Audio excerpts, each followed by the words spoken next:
Hello. Good morning. Good afternoon and good evening. Saan malulo kayo ng daigdig? Magandang usapan ito, ano? Ipatawag sa Senado, Saldico at mga buhaya. Kabaro na kay Senador Marcolita. Lagot na si Saldico at mga buhaya. Nako. Ipatawag ha. Kaya ba ipatawag ito? Para silang legislator, ano? But anyway, to discuss that, pwede para malaman ang mga kalokohan ni Saldico. Si Saldico kasi ang kanang kamay ni Speaker of the House. Kaya lahat may construction. Lahat ng mga construction sa Pilipinas halos hawak ni Saldico. Kaya doon nabibigay lahat ang mga project. Okay, pakinggan natin. Titigil na ninyo yung ginagawa ninyo. Kontraktor ka, congressman ka pa. Maaaring aabot hanggang Appropriations Committee ng Kongreso ang kickback. Yan ay ayon kay Baguio City Mayor Benjamin Magalong na di umano'y may hawak na mga ebidensya na magpapatunay na kumikita ang mga mambabatas sa flood control projects ng pamahalaan. Ang House Committee on Appropriations ay may ginagaman sa lahat ng gastusin ng national government, kabilang na ang mga proyektong ipinatutupad nito, utang at sweldo at benepisyo ng mga empleyado ng pamahalaan. Sa mamiting ito, dumadaan ang taos budget ng pamahalaan bago isa lang sa plenaryo ng Kongreso. Ani Magalo, iba-iba raw ang estilo ng pagkakaroon ng kickback mula sa flood control projects. Kabilang na ang pag-arbor ng proyekto sa winning bidder at paggamit ng dummy companies. Ibang usapin pa raw kung may kamag-anak o ang mismong congressman ay kontratista. May overpricing din daw na nauuwing sa substandard na proyekto dahil malaking bahagi ng budget ay napunta na sa korupsyon. Ang Kamara at Senado may kanya-kanya ng investigasyon sa di-umano'y katiwalian sa implementasyon ng flood control projects sa bansa. Pero sa ngayon, wala pa raw natatanggap na imbitasyon si Magalong para dumalo sa mga isasagawang pagdinig ng Kamara at Senado. Pero kung may imbitahan man, hindi raw niya dadalhin ang mga ebidensyang hawak niya na magsisisa ng mga mambabatas sa korupsyon. Ibibigay raw ni Magalong ang lahat ng ebidensyang hawak niya kay Pangulong Bongbong Marcos at hahayaan na lamang niya itong magsapubliko ng mga ito. Titigil na ninyo yung ginagawa ninyo. Diba? Parang pagkor eh. Operator ka na, regulator ka pa. Kontraktor ka, congressman ka pa. Inconsistent yun eh. Diba? Game operator na DG Plus. DG Plus, Yan yata ka ako yung nag-sponsor nung isang ano eh. Concert. Ng isang concert. Isipin mo, gagamit ka ng mga, alam nila, sikat na tao yun eh. Sikat. Influencer. Basta alam lang nila sikat yung tao. Hindi na nila iniisip kung sira ulo yun o hindi. Di ba? Oo nga, tama. Okay, isisipin. Ang kanyang gawain magpatawa. Pwede naman yun. Marami naman tayong komedya. Maraming komedyante. Nakikita mo naman yung mga institusyon sa komedya. Dolphy. King of Comedy.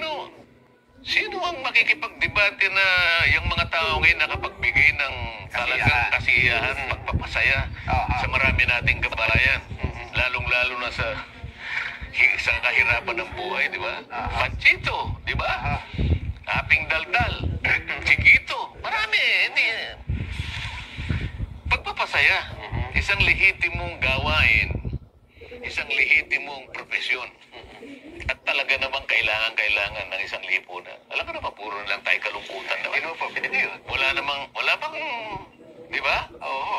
Pero kapag gumawa ka ng isang bagay, pinilit mong magpatawa, para alipustahin mo ang kapwa mo. At the expense of others. Di ba, pang-alipusta, panlalait. Nasa tamang pag-iisip ba yung tao na yun, Nelson? Parang binanggit nyo kanina, parang Pareto. Ikaw lang sumaya. Pero yung isa ay pinalungkot mo. Hindi, malayo ang Pareto ron eh. Meron doktrina pa yun, kaya ayoko na lang palawakin. Ang ibig ko sabihin doon, kung talagang ang gawain, kung talagang legitimate, ba't hindi ka ba makakapagpatawa nang hindi ka mga alipusta ng kapwa mo? Siguro pwedeng tanongin eh. Wala bang kamag-anak yun na magpapayo sa kanya? Yun talagang tunay na kamag-anak. Kaibigan. Kaibigan kaya. Nakakaawa eh. Di ba? Sino bang tao ang nasasabi mo na walang kapintasan. Lahat naman ng tao. Tama naman. Pero Huwag mong gagawing katatawanan. gagawin katatawanan yun eh. Lalong-lalo na ikaw ang pinakamaraming kapintasan. Halimbawa, Sa bagay, oo. siya nga, may problema siya sa sarili niya eh. Hindi niya malaman kung lalaki siya o babae siya. Problema yun. Alam mo, sa psychology, ang tawag doon yung cognitive dissonance. Marami tayong masasabing doktrina eh. Ang katapos-tapusan lang yan eh, dapat para ang ating bansa ay maging progreso. Lahat tayo, ano naman ang profesyon natin, magpakasigasig tayo, magpakasipag tayo. At huwag natin nga haluan ng kahit ano. Dito ka magaling, di ba? O katulad mo, Nelson, ito naman dito ka talaga tatanya. At meron ka namang kakayahan talaga na makapag-alay tayo ng konting pag-uusap may bahagi natin sa ating mamamayan. Yan ang ating pagsisikapan eh. Pero para gawin natin ito, gagawa pa tayo ng ibang bagay. May ginagawa ka na mabuti pagkatapos pasasama yun. Walang one minute effect na maganda yun eh. Di ba? Kaya ko lang naman nasabi sapagkat ang pinag-uusapan namin noon, online games eh. Ngayon, kung ibinabawal ninyo, sabi ko, binabawal natin. Ikaw na nga yung nagsabi kanina, nagiging salot na ng lipunan na kumakasangkapan pa sila ng mga tao para lalo itong may palaganap, gayong nasisira na pala yung lipunan. Di ba? Oo, kasi yung mga kontratista ng mga flood control project, mismo ang Pangulo pa nga ang naglabas. At ng mga kung ano-anong mga korporasyon ito, Sen. At meron pa siyang website na binuo itong isumbong mo sa Pangulo. Isumbong daw ng mga tao ang mga alam nilang katiwalian tungkol sa flood control. Ito ang bago. At ito po yung ating papaksain na isasama ho natin ang ating mga kababayan. At meron silang magandang Pamagitan ng Vox Populi natin. Populi, opo. Pero itatanong natin sa kanila. May mungkahi po kasi si House Minority Leader at 4-Piece Party List Representative Marcelino Libanan. Ang sabi niya, kung gusto talaga nating matigil itong problema sa baha, bibigyan ng Kongreso ng emergency powers ang Pangulong Bongbong Marcos. Total, ang Pangulo po ang naglantad na ng mga pangalang ito o ng mga korporasyong ito. Inatasan din niya ang DPWH na i-audit ang mga proyekto. Mas maganda daw na merong congressional action para mabilis daw ho na... Alam ko ba emergency power? Bakit congressional action? Ayun nga ho, sila magbibigay. Pangulo. Kasi mayroong mga bureaucracy pa daw, may mga kung anong technicality, legalidad, para daw mabilis. Kagaya ng